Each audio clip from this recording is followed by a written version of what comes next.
Hello guys, Vijay ലോക ഡയറീസിൻ്റെ പുതിയൊരു വീഡിയോയിലേക്ക് എല്ലാവർക്കും സ്വാഗതം. ഇന്നത്തെ വീഡിയോ എന്താണെന്ന് വെച്ചാൽ ഞാൻ ഇന്നൊരു യാത്രയിലാണ്. അതായത് നമ്മളങ്ങനെ വീട്ടിൽ നിന്ന് ഇറങ്ങി പാലക്കാട് എത്തി. പാലക്കാട് നിന്ന് കോയമ്പത്തൂർ റോഡിനുള്ളത്. ഞാൻ തഞ്ചാവൂരാണ് നമ്മളൊരു മെയിൻ ലൊക്കേഷൻ ഉദ്ദേശിക്കുന്നത്. പക്ഷേ ഇന്ന് തഞ്ചാവൂർ എത്തില്ല. നമ്മൾ പോകുന്ന വഴി നമ്മുടെ കോയമ്പത്തൂരിലുള്ള ഇല്ല ആദിയോഗി, ആ ശിവൻ്റെ ഒരു വലിയൊരു ശില്പമൊക്കെ ഉള്ള വലിയൊരു യോഗ സെൻറ്റർ, അവിടെയൊക്കെ കയറിയിട്ട് നമ്മൾ അല്ലാതെ കുറേ കാഴ്ചകളൊക്കെ കണ്ടിട്ടാണ് നമ്മൾ ഇന്നത്തെ ഒരു യാത്ര.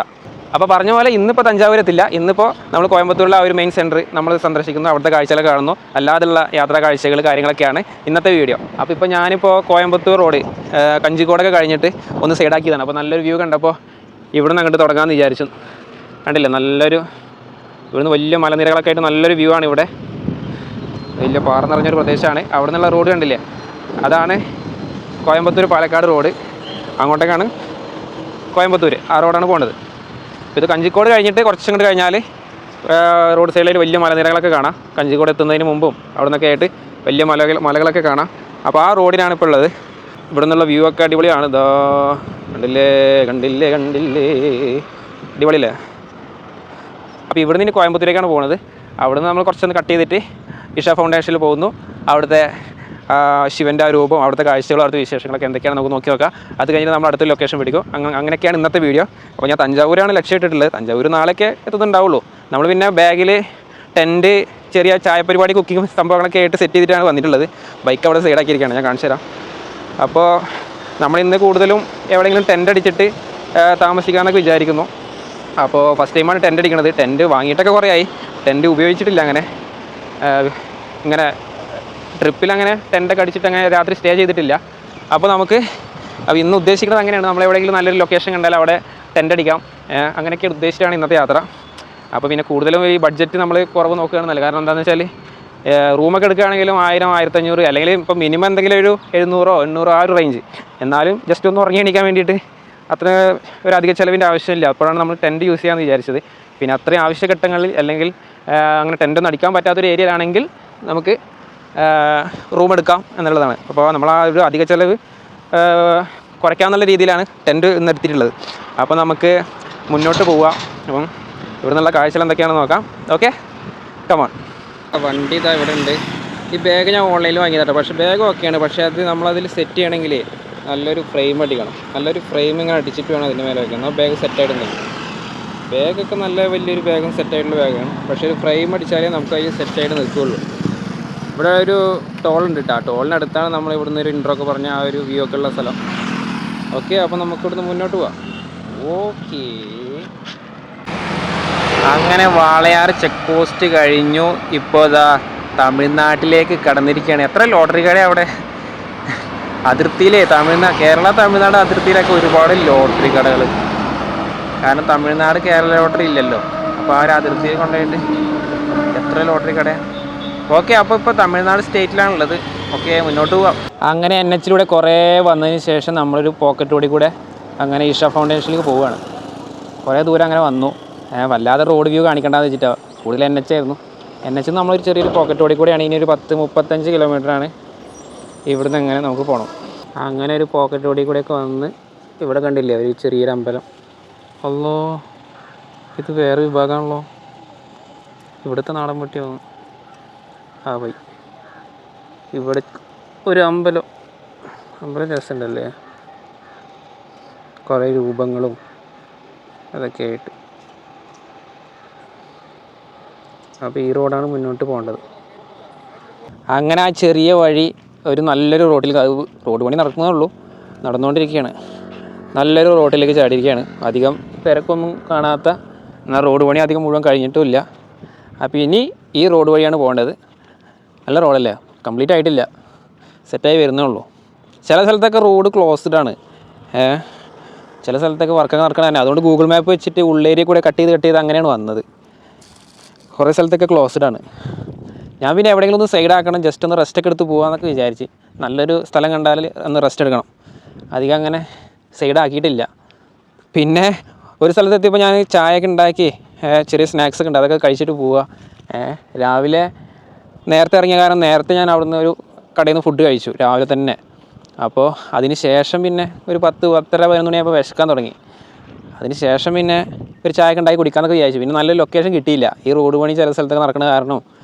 പിന്നെ നല്ലൊരു ഇപ്പോഴൊക്കെ വെയിലുള്ള സമയമല്ലേ, അധികം അങ്ങനെ തണൽ കണ്ടുമില്ല. അതുകൊണ്ട് ഞാൻ പിന്നെ അങ്ങനെ മുന്നോട്ട് വന്ന്. അപ്പോൾ ഇവിടുന്ന് ഇനി കുറച്ചും കൂടി പോകാനുണ്ട്. അപ്പോൾ അതിന് മുന്നേ ഒന്ന് സൈഡാക്കണം. ഓക്കെ. വഴിയറിയാതെ വന്നു ഞാനിതായി റോട്ടിൽ, ഈശ ഫൗണ്ടേഷനിലേക്ക് പോകാം ഈ റോട്ടിൽ വന്നു. സൈഡിലൊക്കെ നോക്കും വാഴത്തോട്ടം, തെങ്ങ്. തമിഴ്നാട്ടിൽ പിന്നെ നല്ല കൃഷിയൊക്കെ അവർ നല്ല രീതിയിൽ നോക്കും. നമ്മുടെ കേരളത്തിൽ ഇപ്പോൾ കൃഷിയൊക്കെ നോക്കുന്നവരുണ്ട് കേട്ടോ, ഇല്ലയെന്നല്ല. എന്നാൽ ഇവർ നല്ല രീതിയിൽ ഒരുപാട് സ്ഥലം ഉണ്ടാവും സ്വന്തം പേരിൽ, നല്ല കൃഷിയൊക്കെ നല്ല രീതിയിൽ നോക്കുകയും ചെയ്യും. അപ്പോൾ ഈ റോഡിന് ഇനി എത്ര ദൂരം, ഒരു 22 കിലോമീറ്ററിനുള്ളിലാണ് കാണിക്കുന്നത്. അപ്പോൾ നമ്മൾ ആ ഒരു സ്ഥലത്തെത്തും. തേങ്ങാ കൊല.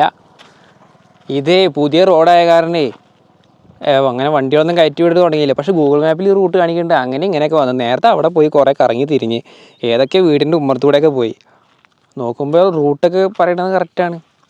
എന്നിട്ട് ലാസ്റ്റ് ഈ റോഡിന് തന്നെ ചാടി ഇപ്പോൾ വീണ്ടും ഇങ്ങനെ പോകണം. ഇനി അവിടെ ഏറ്റവും ക്ലോസ്ഡ് ഉണ്ടാണാവോ, കുറേ അങ്ങോട്ട് ചെന്നാൽ അറിയാം. ബൈക്ക് മാത്രമേ ഈ റോഡിന് പോകുന്നുള്ളൂ. അത് കാരണമെങ്കിൽ അങ്ങനെ ഇങ്ങനെയൊക്കെ വന്നിട്ട്. പക്ഷെ കറക്റ്റായിട്ട് ക്ലോസ്ഡ് എവിടെ എഴുതി കാണിക്കണമില്ല. പണി നടന്നുകൊണ്ടിരിക്കുകയാണ്. അങ്ങനെ ഒരു വരവ് വന്ന് ഇവിടുത്തെ കാഴ്ച നോക്കി, ഇവിടുന്ന് സൈഡ് നോക്കി. അടിപൊളിയല്ലേ, അടിപൊളിയല്ലേ. അപ്പോൾ ഈ റോഡിന് കുറച്ചും കൂടി അങ്ങോട്ട് പോയേക്കാം. ഞാൻ ആ റോഡ് കുറച്ചങ്ങോട്ട് പോയി. എനിക്ക് ശരിക്കും ഈ താഴത്തു കൂടെ നിന്നിട്ട് ലെഫ്റ്റാണ് പോകേണ്ടത്. പക്ഷെ ഞാൻ നേരെ പോയി. പക്ഷെ അവിടെ ക്ലോസ്ഡാണ്. അപ്പോൾ അവിടെയുള്ള പണിക്കാർ വെള്ളം ഉണ്ടോ കുടിക്കാമെന്ന് ചോദിച്ചപ്പോൾ ഞാൻ എൻ്റെ വണ്ടിയിൽ വെള്ളം ഉണ്ടായിരുന്നു കൊടുത്ത്. അവരവിടെ വെയിൽ കൊണ്ടിട്ട് വെള്ളമൊന്നും ഇല്ല തോന്നുന്നു. അവർ 3-4 പേരുണ്ട്, അവരെ കുടിച്ചത്. ഇനിയിപ്പോൾ എനിക്ക് ഇവിടുന്ന് ലെഫ്റ്റാണ് പോകേണ്ടത്. പക്ഷേ ഞാൻ ഈ റോഡിന് അങ്ങോട്ട് കയറി. ഞാൻ എന്നിട്ട് അവിടുന്ന് കട്ടിങ് ഉണ്ടാവുമെന്ന് ചോദിച്ചു. അവിടെ ക്ലോസ്ഡാണ്. അപ്പോൾ ഞാൻ ചോദിച്ചു ഈ റോഡ് എപ്പോഴാണ് ഇത് ഓപ്പൺ ആകുമെന്ന് ചോദിച്ചു. അപ്പോൾ പറഞ്ഞു 26-ാം തീയതി ഓപ്പൺ ആകുമെന്ന് പറഞ്ഞു. പക്ഷേ ഇപ്പോൾ ഈ ബാക്കിലുള്ള റോഡ് ഓപ്പൺ ആവില്ല. അത് ഇനിയും 20-27 കിലോമീറ്റർ അങ്ങോട്ടുണ്ട് അത്രേ. അതിൻ്റെ പണി കഴിയാനുണ്ട്. അപ്പോൾ നമുക്ക് ഇവിടുന്ന് ഈ റോഡിൽ ഞാൻ ഇപ്പോൾ താഴത്തേക്ക് അങ്ങോട്ട് ഇറങ്ങിയിട്ട് അവിടുന്ന് കട്ട് ചെയ്തിട്ട് അവിടുന്ന് ലെഫ്റ്റ് പോകണം. അങ്ങനെ ഒന്ന് സൈഡാക്കി. ഇനി അധികം ഒന്നുമില്ല കേട്ടോ, ഒരു 10-12 കിലോമീറ്റർ ഉള്ളൂ ഇഷയിലേക്ക്. അപ്പോൾ ജസ്റ്റ് ഒന്ന് ഇവിടെ വേറെ എന്തൊക്കെയോ ഫ്ലക്സൊക്കെ ഉണ്ട്. ഇഷയുടെ പ്രോഗ്രാമിൻ്റെ എന്തിൻ്റെയാണോ എന്തൊക്കെയോ ഉണ്ട്. ഈ റോഡിനെ ഞാൻ മുമ്പ് വന്നിട്ടുണ്ട്. മുമ്പ് ഞാൻ ഇഷയിലേക്ക് വന്നിട്ടുണ്ട്. പക്ഷെ അന്ന് ചാനലിടാൻ വേണ്ടി കുറേ വീഡിയോ ഒക്കെ എടുത്തിട്ട് ആ വീഡിയോ മെമ്മറി കാർഡ് എററായിട്ട് അങ്ങനെ കുറേ പോയി. അതുകൊണ്ട് അന്ന് കറക്റ്റായിട്ട് വീഡിയോ ഒന്നും എടുക്കാൻ പറ്റിയിരുന്നില്ല. ഇതിങ്ങനെ റോഡ്. അങ്ങനെ കുറച്ച് നേരത്തെ വിശ്രമത്തിന് ശേഷം ഇതാ ഇഷയിലേക്ക് പോവാം. അങ്ങനെ ഇഷയിലേക്ക് എത്തുന്നതിൻ്റെ കുറച്ച് ഇതായിട്ട് ഇവിടെ ഒരു വലിയൊരു സംഭവം സെറ്റ് ചെയ്ത് വെച്ചിരിക്കുകയാണ്. അതിന് മേലെന്താ വീട് പോലെ സംഭവം രസമുണ്ട് കേട്ടോ. ഓക്കെ. അങ്ങനെ ഇതാ ഇഷ ഫൗണ്ടേഷൻ്റെ ആ ഒരു കോമ്പൗണ്ടിനുള്ളിലേക്ക് കടന്നിരിക്കുകയാണ്. മെയിൻ ഗേറ്റ് കടന്ന് ഇതാ ഇങ്ങനെ ഒരു വഴിയാണ് കാണുക. അപ്പോൾ ഇവിടുന്ന് അങ്ങോട്ട് കുറച്ചങ്ങോട്ട് ഉള്ളിലേക്ക് പോകാനുണ്ട്. ഓക്കെ, മുന്നോട്ട് പോവാം. അങ്ങനെ പാർക്കിംഗ് ഏരിയ എത്തി. 10 രൂപയാണ് പാർക്കിങ്ങിന്. ഇവിടെ പാർക്ക് ചെയ്ത് ഞാൻ ഇവിടെ സ്റ്റേ ചെയ്യാൻ പറ്റുമെന്ന് ചോദിച്ചു. അപ്പോൾ റൂം ബുക്ക് ചെയ്യണം, എന്നാലും ഇവിടെ സ്റ്റേ ചെയ്യാൻ പറ്റുള്ളൂ പറഞ്ഞു. ഓക്കെ, അപ്പോൾ ഇവിടെ നമുക്ക് ഇവിടുന്ന് ഒക്കെ സെറ്റായിട്ട് അങ്ങോട്ട് നടക്കാം. അങ്ങനെ ഞാൻ വണ്ടി പാർക്ക് ചെയ്ത് ഈ ഒരു കോമ്പൗണ്ടിനുള്ളിലേക്ക് കടന്ന് ഇവിടെ നിന്നുള്ള വ്യൂ ആണിത്. ഇവിടുന്ന് കുറച്ചങ്ങോട്ട് നടന്നു പോയാണ്ട് അവിടുന്ന് ലോങ് ആയിട്ടാണ് ആ ഒരു സംഭവമുള്ളത്. മഴക്കാറൊക്കെ ഉണ്ട്. കയറി വരുന്ന വഴിയിലായിട്ട് കുറേ പശുക്കളുണ്ട്. അവർക്ക് എന്തൊക്കെ ഫുഡൊക്കെ കൊടുക്കുന്നതാണ്. എന്തൊരു വഴിപാട് പോലെയാണ്.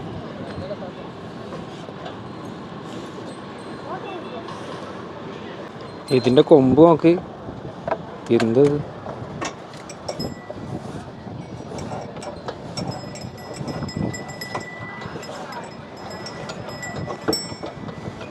കൊമ്പ് നല്ല വലിപ്പമുണ്ട്.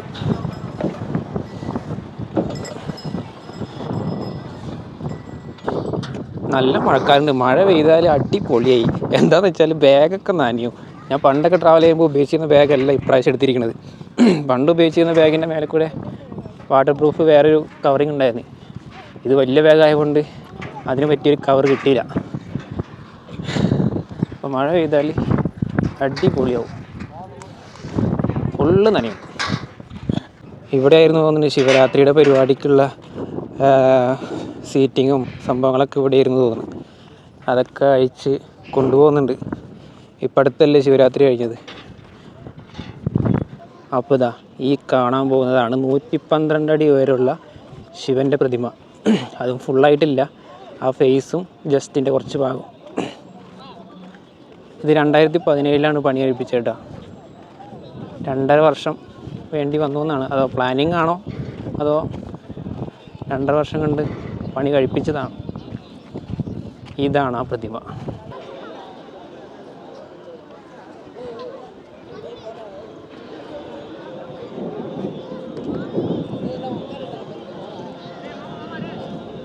അങ്ങനെ ഇപ്പം അതിൻ്റെ മുന്നിലാണ് ഇപ്പോൾ നിൽക്കുന്നത്. അവിടെ റോഡ് പണിയൊക്കെ നടക്കുന്ന കാരണം കുറേ ചുറ്റിത്തിരിഞ്ഞ് വന്നെങ്കിലും കുറേ കൺഫ്യൂഷനായി റോഡ്. എന്നാലും ഇവിടെ എത്തി. സംഭവം ഇത് ഫസ്റ്റ് ടൈം കാണുമ്പോൾ കാണുന്നവർക്കൊരു ഭയങ്കര ഒരു ഇതായിരിക്കും. ഞാൻ പിന്നെ 2ാമത്തെ വട്ടം കാണുന്നതുകൊണ്ട് എനിക്ക് വലിയ ഇതായിട്ട് തോന്നിയില്ല. പക്ഷെ അതിശയം തന്നെയാണ്. പക്ഷെ എന്നാലും അതിൻ്റെ അടുത്ത് പോയി നിൽക്കുമ്പോഴാണ് അതിൻ്റെ വലിപ്പം എത്രയെന്ന് നമുക്കറിയാം. നമ്മൾ ഫോട്ടോയിലൊക്കെ കണ്ടിരിക്കണ പോലെ ഇത് ചെറിയ സംഭവമാണെന്നൊക്കെ വിചാരിക്കും. പക്ഷെ അതിൻ്റെ അടുത്ത് പോയി നിൽക്കണം, അപ്പോഴാണ് അതിൻ്റെ ഒരു വലിപ്പം എത്രയാണെന്ന് നമുക്കറിയാം. നമുക്ക് അടുത്ത് പോയി നോക്കാം. ഇന്ന് പിന്നെ അത്ര വലിയ തിരക്കൊന്നും ഇല്ല കേട്ടോ.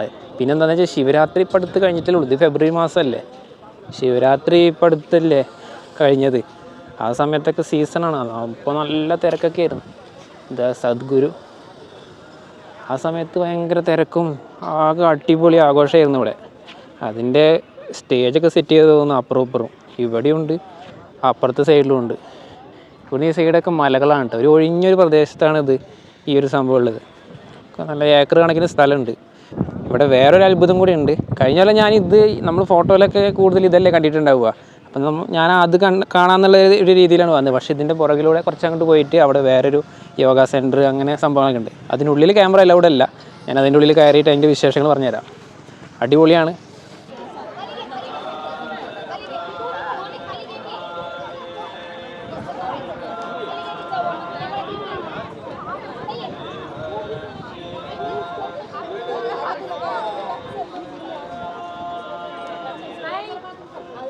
ഇത് സൈഡിൽ നിന്നുള്ള വ്യൂ.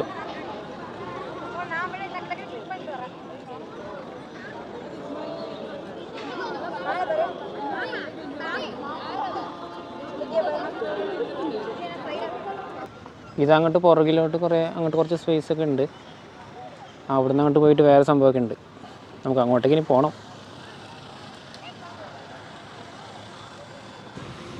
എന്താ ഇവിടെ നിന്നുള്ള വ്യൂ നോക്ക്.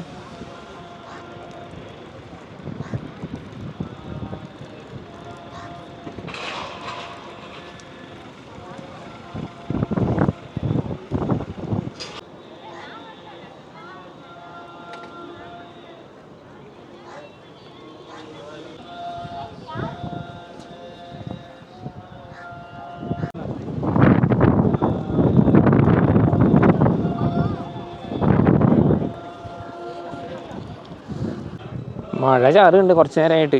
പെയ്യില്ലാന്ന് വിചാരിക്കുന്നു. ഞാൻ മുമ്പ് വന്നപ്പോഴതെ ഇവിടെ എത്തിയപ്പോൾ മഴ.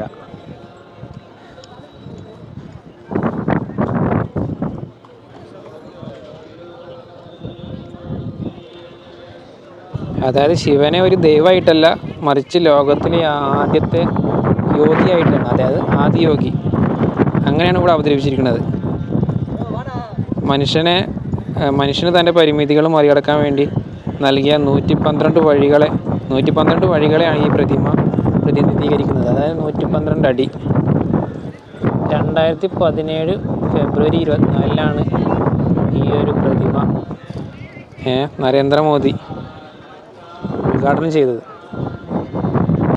ഏകദേശം 500 ടണ്ണാണ് ഇതിൻ്റെ ഭാരം എന്നാണ് പറയപ്പെടുന്നത്.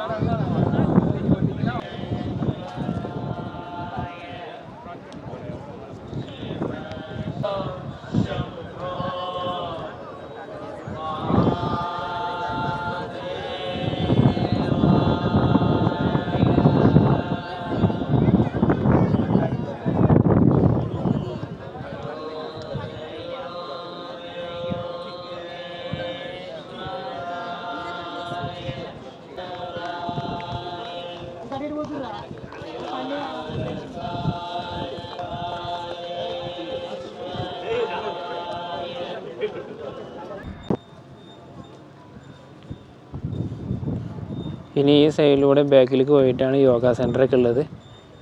അപ്പോൾ അങ്ങോട്ടേക്ക് പോവാം. മഴയും പെയ്യുന്നുണ്ട്, വെയിലും ഉണ്ട്. ഇവിടെ കണ്ടില്ലേ കാളവണ്ടിയിൽ നമ്മളിവിടുന്ന് കയറ്റിയിട്ട് ആ യോഗ സെൻ്ററിലുള്ള ആ ഭാഗത്തേക്ക് കൊണ്ടുപോകും. കുറച്ച് വയസ്സായിട്ടുള്ളവരൊക്കെ ഉണ്ടാവില്ല, നടക്കാൻ വയ്യാത്തവരൊക്കെ, അവരെ ഇവിടെ നിന്നാണ് കൊണ്ടുപോവുക. അതാണ് കാളവണ്ടി യാത്ര. അവിടെ നിന്നിട്ട് കുറച്ചും കൂടെ നടക്കാനുണ്ട്, അധികമൊന്നുമില്ല, കുറച്ചും കൂടെ നടക്കാനുണ്ട്. അവിടെയാണ് മറ്റു സംഭവങ്ങളൊക്കെ, യോഗ സെൻറ്റർ. അതിനുള്ളിൽ ഭയങ്കര അടിപൊളിയാണ്. ഇവിടെ വരുന്നവർ എന്തായാലും അതിനുള്ളിൽ കയറണം. ഇവിടെ വരുന്നവർ മസ്റ്റായിട്ടും അതിനുള്ളിലും കൂടി കയറണം, അല്ലെങ്കിൽ ഇവിടെ വന്ന് ഫോട്ടോ ഒക്കെ എടുത്ത് പോവുക, അതല്ല പരിപാടി. പിന്നെ വൈകുന്നേരം 7 മണിക്ക് 3D ലൈറ്റ് ഷോ ഉണ്ട്. ആ ഒരു ശിവൻ്റെ ഫേസിൻ്റെ അവിടെ ആയിട്ട് ആ ഒരു പ്രതിമയില്ലേ അവിടെ, പഞ്ചഭൂതക്രിയ, അങ്ങനെ പലതരം ചടങ്ങുകളൊക്കെ ഉള്ളത് അവിടെയാണ്. അത് ഓരോ സമയമുണ്ട് അതിന്. ആ ഒരു സമയത്ത് എല്ലാ ദിവസവും ഉണ്ടെന്നാണ് തോന്നുന്നത്.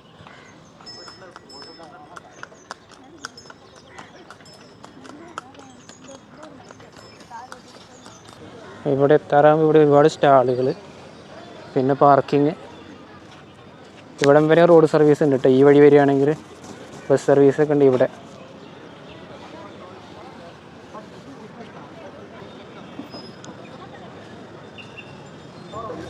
ഇവിടെ എത്തിയാൽ ഇവിടുന്ന് ആ ഭാഗത്തായിട്ടാണ് ആ ഒരു മെയിൻ കവാടം. അതിനുള്ളിലേക്ക് മൊബൈൽ, പേഴ്സ്, അങ്ങനത്തെ ബാഗ്, അങ്ങനെയുള്ള സംഭവങ്ങളൊന്നും കയറ്റില്ല. അത് നമ്മളിവിടെ ഒരു കൗണ്ടറിൽ ഏൽപ്പിക്കണം. അവിടെയാണ് മെയിൻ കവാടം. ഇവിടെ ഒരു ശിവൻ്റെ പ്രതിമ ഉണ്ട്.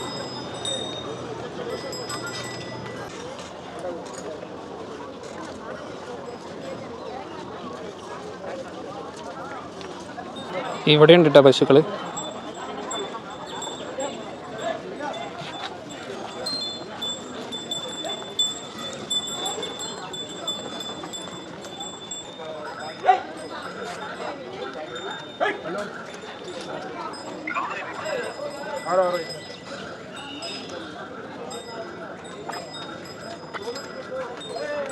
അപ്പം ഞാൻ അതിനകത്തേക്ക് കയറി വരാം. ബാഗും ക്യാമറയ്ക്ക് ഇവിടെ ഏൽപ്പിക്കണം. അപ്പം ഞാനങ്ങനെ ആ ഒരു യോഗ സെൻറ്റർ, ആ ഒരു കോമ്പൗണ്ടിൻ്റെ ഉള്ളിൽ നിന്ന് പുറത്തിറങ്ങി. സമയം 6 മണി. എത്ര പെട്ടെന്ന് സമയം പോയെന്ന് അറിയാം. അതിൻ്റെ ഉള്ളിൽ പെട്ടെന്ന് സമയം പോകും. അതിൻ്റെ ഉള്ളിൽ നമുക്ക് വലിയ ബാഗുകൾ, അതായത് മൊബൈൽ, ക്യാമറ, അങ്ങനെയുള്ള സംഭവമൊന്നും അലൗഡ് ഇല്ല. പേഴ്സ് കൊണ്ടുപോകാം കേട്ടോ, പൈസ ആവശ്യം വരും. അതിനുള്ളിൽ നമുക്ക് ഒരുപാട് നേരം അതിനുള്ളിൽ വരുന്നതുകൊണ്ട് തന്നെ ക്യാൻറ്റീനുകളും മറ്റ് വിൽപ്പന വസ്തുക്കളും സംഭവങ്ങളൊക്കെ അതിനുള്ളിലുണ്ട്. അതിനുള്ള മെയിൻ എന്താണെന്ന് വെച്ചാൽ യോഗയാണ്. നമ്മളങ്ങോട്ട് കയറി ചെന്നാൽ ഒരുപാട് പേര് യോഗാസനം, ഓരോ യോഗകളൊക്കെ ചെയ്യുന്നത് കാണാം. അപ്പോൾ നമ്മൾ വിചാരിക്കും ഇതൊക്കെ ഇത്ര സംഭവമാണെന്ന് വിചാരിക്കും. നമുക്കിതിനെക്കുറിച്ച് യാതൊരു അറിവില്ലല്ലോ. അവരൊക്കെ ആ യോഗയിലൊക്കെ മുഴുകി ഇങ്ങനെ അവിടെ ഇവിടെയൊക്കെ ഇരിക്കുന്നുണ്ടാവും. നമ്മൾ വിചാരിക്കും ഇതൊക്കെ ഇത്ര സംഭവമാണോ, അങ്ങനെയൊക്കെ തോന്നും. പിന്നെ നമുക്ക് കുറച്ച് അങ്ങോട്ട് ഉള്ളിൽ ചെന്നാൽ ഒരു വലിയൊരു കുളമൊക്കെ ഉണ്ട്. അവിടെ എന്തൊക്കെയോ ഇങ്ങനെ കുളിക്കുന്നത്, ആണുങ്ങൾക്കും ഓരോ പൂജ രീതിയിൽ അങ്ങനെ കുളിക്കുന്നുണ്ട്. പെണ്ണുങ്ങൾക്ക് പിന്നെ കുറേ അപ്പുറത്തൊക്കെ ഉണ്ട്. പിന്നെന്താണെന്ന് വെച്ചാൽ പിന്നെ ഒരു വലിയൊരു ശിവലിംഗം ഉണ്ട്. അതിൻ്റെ ഉള്ളിൽ നമ്മൾ ചെന്നിട്ട് വളരെ സൈലൻ്റായിട്ട് ചെന്നിട്ടൊരു 15 മിനിറ്റോളം നമ്മൾ ധ്യാനത്തിൽ ഇങ്ങനെ ഇരിക്കണം. അവരങ്ങനെ പറഞ്ഞു തരും. അത് ഭയങ്കര പീസ്ഫുള്ളായിട്ടുള്ളൊരു സംഭവമാണ്. നമുക്കങ്ങനെ കുറച്ച് മൈൻഡൊക്കെ ഒന്ന് കൂളാവും. പിന്നെ ഒരു 7 മിനിറ്റ് വേറൊരു ധ്യാനം ചെയ്യുന്നതുണ്ട്. അത് ഈ പറഞ്ഞ പോലെ എങ്ങനെയാണ് 7 മിനിറ്റ് നമ്മൾ ധ്യാനത്തിലിരിക്കേണ്ടതെന്നൊക്കെ പറഞ്ഞു തരും. മൊത്തത്തിലൊരു പീസ്ഫുള്ളായിട്ടുള്ളൊരു സംഭവമാണ് അതിനുള്ളിലുള്ളത്. ആ കൂടുതൽ ആൾക്കാർ ഇവിടെ വന്നാൽ ഈ ഒരു ശിവൻ്റെ ആ ഒരു പ്രതിമ, ആ ഒരു അവിടെ നിന്ന് ഫോട്ടോ എടുക്കൽ, അങ്ങനെയുള്ള സംഭവമായിട്ട് പോകും. കുറേ പേർക്കൊന്നും അറിയില്ല ഇതിൻ്റെ ബാക്കിൽ ഇങ്ങനെ സംഭവമുള്ളത്. ചിലർക്കൊക്കെ അറിയാം. അപ്പോൾ ഇവിടെ വന്നാൽ മിക്കവാറും മസ്റ്റായിട്ടും കയറേണ്ട ഒരു സ്ഥലമാണ് യോഗ, അതിനുള്ളിലുള്ള യോഗ സെൻറ്ററിൻ്റെ ഉള്ളിൽ. ഒരുപാട് പേരുണ്ട്. കുറേ ഇംഗ്ലീഷുകാരും നേപ്പാളികളും ഒക്കെ അവിടെ വർക്ക് ചെയ്യണവരും അവർ ധ്യാനത്തിരിക്കുന്നവരും ഒരുപാട് പേരുണ്ട്. അങ്ങനെ ഒരു സംഭവമാണ് അതിനുള്ളിൽ. പിന്നെയും കുറച്ച് സംഭവങ്ങളൊക്കെ ഉണ്ട്. എന്തായാലും ഇതിങ്ങനെ കൂടുതലും നേരിട്ട് വന്ന് അനുഭവിക്കുക അതിൻ്റെ ഉള്ളിലത്തെ കാര്യങ്ങൾ എന്താണെന്ന്. ഇവിടെ വന്ന് ഇങ്ങനെ ഫോട്ടോ എടുത്ത് അല്ലെങ്കിൽ ഇവിടെ വന്നിട്ട് കണ്ടിങ്ങനെ പോകുക എന്നല്ലാതെ. പിന്നെ വേറൊരു സംഭവം എന്താണെന്ന് വെച്ചാൽ വൈകുന്നേരം 7 മണിക്ക്, ഇനിയിപ്പോൾ എന്തായാലും ഞാൻ 7 മണി, ഇപ്പോൾ 6 മണിയായി, ഇനി ഒരു 1 മണിക്കൂറും കൂടിയേ ഉള്ളൂ. കറക്റ്റ് 7 മണിക്ക് നമുക്ക് ലൈറ്റിംഗ് വർക്കുകൾ കാര്യങ്ങളൊക്കെ ഉണ്ട്. അപ്പോൾ എന്തായാലും ഇനിയിപ്പോൾ അത് കഴിഞ്ഞിട്ട് പോകാം. ഞാൻ വിചാരിച്ചു അതിന് മുന്നേ ഞാൻ ഇവിടെ നിന്ന് ഇറങ്ങുന്നു. എവിടെ വന്നിപ്പോൾ കറക്റ്റ് 6 മണിയായി. ഇനി ഏകദേശം 1 മണിക്കൂറേ ഉള്ളൂ. ഇന്നിപ്പോൾ ടെൻ്റ് അടിക്കണതൊക്കെ എവിടെയാണ്, എന്താണ്, അത് റൂം എടുക്കുമോ? ടെൻ്റ് ഇവിടെയൊക്കെ ഇഷ്ടംപോലെ സ്ഥലമുണ്ട്. ഏക്കർ കണക്കിന് ഗ്രൗണ്ടാണ് ഇവിടെ. ഏക്കർ കണക്കിന് ഗ്രൗണ്ടാണ് ഇവിടെ ഉള്ളത്. കണ്ടില്ല, ഏക്കർ കണക്കിന് ഗ്രൗണ്ട് ഉണ്ട്. ഏതെങ്കിലും ഒരു മൂലയിൽ ടെൻ്റ് അടിക്കാൻ അവർ അനുവദിക്കില്ല. അങ്ങനെ ഒരു പെർമിഷനൊന്നും ഇവിടെ ഇല്ല. അപ്പോൾ ഇവിടുന്ന് വിട്ടാലേ ഇനിയിപ്പോൾ ടെൻ്റ് അടിക്കണൊരു ഇനിയിപ്പോൾ 7 മണിക്ക് ഇവിടുത്തെ പരിപാടി കഴിഞ്ഞിട്ട് ടെൻ്റ് അടിക്കലൊക്കെ ടാസ്ക് ആണെന്ന് എനിക്ക് തോന്നുന്നത്. മിക്കവാറും എവിടെയെങ്കിലും ചിലപ്പോൾ റൂം എടുക്കാൻ സാധ്യത. കാരണം 7 മണിയാകുമ്പോഴേക്കും നല്ല ഇരുട്ടായി, പിന്നെ നല്ലൊരു സ്ഥലം നോക്കുക എന്ന് പറഞ്ഞാൽ കുറച്ച് ടാസ്ക്കാണ്. ഓക്കെ, അപ്പോൾ എന്തായാലും ഈ ഒരു ബാക്കിലുണ്ടല്ലേ, ഇപ്പം ഞാൻ അങ്ങോട്ടേക്ക് നടന്നു പോവുക. ആ ഒരു സ്ഥലത്ത് നിന്ന് യോഗ സെൻറ്ററിൻ്റെ അവിടെ നിന്ന് ഇറങ്ങിയിട്ട് ഇപ്പം അങ്ങോട്ടേക്ക് നടന്നു പോവുകയാണ്. അപ്പോൾ ഇനിയിപ്പോൾ എന്തായാലും നമുക്ക് ആ 3D ലൈറ്റ് വർക്കൊന്ന് കാണാം. 1 മണിക്കൂറല്ലേ വെയിറ്റ് ചെയ്യേണ്ടുള്ളൂ. എന്തോ ഒരു ഭാഗ്യത്തിന് പിന്നെ മഴ പെയ്തില്ല, അതുകൊണ്ട് പിന്നെ രക്ഷപ്പെട്ടെ. അല്ലെങ്കിൽ ആ ബാഗൊക്കെ നനഞ്ഞ് ഡ്രസ്സൊക്കെ ആകെ നനയും. പക്ഷേ പുറത്ത് കൂടെ ഒരു കവർ ഇടണം. പക്ഷെ അത് വലിയ ബാഗാണ്, അതിന് പറ്റിയൊരു കവറും ഒരു കവർ അഡ്ജസ്റ്റ് ചെയ്ത് ഇടണം. അല്ലെങ്കിൽ ഇപ്പോൾ ഒരു നല്ലൊരു മഴ പെയ്താൽ ഇനിയിപ്പോൾ മഴയൊന്നും സാധ്യത ഇല്ല തോന്നുന്നു. അതുമാത്രമല്ല, ഇനിയിപ്പം മുന്നോട്ടുള്ള യാത്രയിൽ വല്ല കാട്ടിലോ അവിടെ ഇവിടെയൊക്കെ നിർത്തിയാൽ വല്ല കുരങ്ങന്മാരൊക്കെ ബാഗൊക്കെ തുറന്ന് ഓരോ സാധനങ്ങളൊക്കെ എടുത്ത് പുറത്തിടും. അങ്ങനെയൊക്കെ ഉണ്ട്. അപ്പോൾ അത് കവർ ചെയ്ത് വയ്ക്കണം. ഓക്കെ, നമുക്ക് അങ്ങോട്ട് ആ ഒരു മെയിൻ വെൽക്കം എൻട്രൻസിൻ്റെ അവിടേക്ക് പോവാം. അവിടെയാണ് ഇനി കാഴ്ച. ഒന്നങ്ങോട്ട് മാറി നിന്നിട്ടേ ഉള്ളൂ. വൈകുന്നേരം ആയപ്പോഴേക്കും ഫുൾ ആൾക്കാരായല്ലോ. ഇനിയിപ്പോൾ ഇത് 6:30 ആയി. ഇനിയിപ്പോൾ ഈ 7 മണിക്ക് ലൈറ്റ് വർക്കൊക്കെ ഉണ്ടല്ലോ, അതിന് വേണ്ടിയിട്ട് വൈകുന്നേരം ആകുമ്പോഴാണ് ഒന്നും കൂടി തിരക്കാവുന്നത്.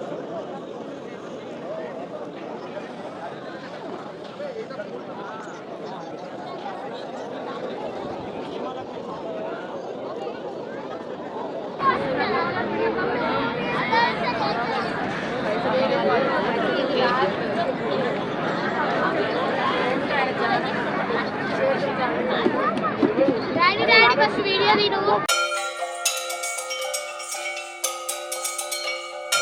you?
അപ്പം ഞാനെന്തായാലും ഈ ഒരു ലൊക്കേഷനിൽ വിടട്ടെ. ഇനി ഇപ്പോൾ ടെൻ്റ് അടിക്കലും നടക്കില്ല. നോക്കട്ടെ, ഇനി ഇവിടുന്ന് വിടാം. ഇവിടെ സ്റ്റേ ചെയ്യണമെങ്കിൽ ഇവിടെ റൂം എടുക്കാൻ ഓൺലൈൻ വഴിയോ അങ്ങനെ എന്തൊക്കെ സംഭവങ്ങളൊക്കെയാണ്. എന്തായാലും വണ്ടിയുടെ അടുത്ത് പോയോക്കട്ടെ. വണ്ടിയൊക്കെ അവിടെ ഉണ്ടാണോ, ആ ബാഗൊക്കെ എന്തായതാണോ. അങ്ങനെ വണ്ടീൻ്റെ അവിടെ എത്തി. ബാഗൊക്കെ അവിടെ ഉണ്ട്. മഴ വല്ലാതെ പെയ്യാത്തതുകൊണ്ട് കുഴപ്പമില്ല. അപ്പോൾ ഈ ഒരു ലൊക്കേഷനിൽ പോട്ടെ. ഇനിയിപ്പോൾ എവിടെ തങ്ങും എന്നൊക്കെ നാളത്തെ വീഡിയോത്തെ വിശേഷത്തിൽ പറയാം. ഈ ഒരു സ്ഥലത്ത് നിന്ന് എസ്കേപ്പ് ആവുമല്ല, ഈ ഒരു സ്ഥലത്ത് നിന്ന് വണ്ടി വിടാം. ഇവിടെ സ്റ്റേ ഇല്ല. ഇവിടെ എന്താ വെച്ചിട്ടാ, ഇവിടെ ഫോറസ്റ്റ് ഏരിയ ആണ്. ഇവിടുന്ന് അങ്ങോട്ട് കാട് ഇതൊക്കെ. ഇവിടെ വല്ല ഫോറസ്റ്റൊക്കെ അടിച്ചാൽ അപ്പുറത്ത് ആദ്യ യോഗി, ഇപ്പുറത്ത് ഞാൻ അവസാനത്തെ യോഗിയാവും. അതുകൊണ്ടാണ് ടെൻ്റ് അടിക്കാനൊന്നും ആർക്കും പെർമിഷൻ കൊടുക്കാത്തത്. ഇവിടെ സ്റ്റേ ചെയ്യാനോ വണ്ടികളൊക്കെ പാർക്ക് ചെയ്ത് അതിൽ കിടന്നുറങ്ങാനോ ആനയൊക്കെ ആയിട്ട് വന്നാലേ വന്യമൃഗങ്ങൾ വരാറുണ്ടെന്നാണ്. പിന്നെ അവരുടെ ഒരു റൂൾസ് കാര്യങ്ങൾ സേഫ് ഒക്കെ വിചാരിച്ചിട്ടാണ് ഇവിടെ ഒന്നും സ്റ്റേ ഇല്ലാത്തത്. ഇവിടെ പിന്നെ യോഗ സെൻറ്ററിൻ്റെ ഉള്ളിലുണ്ട് കേട്ടോ. അത് ഓൺലൈൻ വഴി ബുക്ക് ചെയ്യണം. പിന്നെ നല്ല തിരക്കൊക്കെ ഉണ്ടാവും. അതുകൊണ്ടാണ് ഞാൻ പിന്നെ അവിടെ നോക്കാതിരുന്നത്. ഓക്കെ, അപ്പോൾ നമുക്ക് ഇവിടുന്ന് സ്ഥലം വിടാം. വീണ്ടും പുതിയൊരു വീഡിയോയുമായി നമുക്ക് വീണ്ടും കാണാം. നാളത്തെ കാഴ്ചകൾ, നാളത്തെ യാത്ര. Okay, by.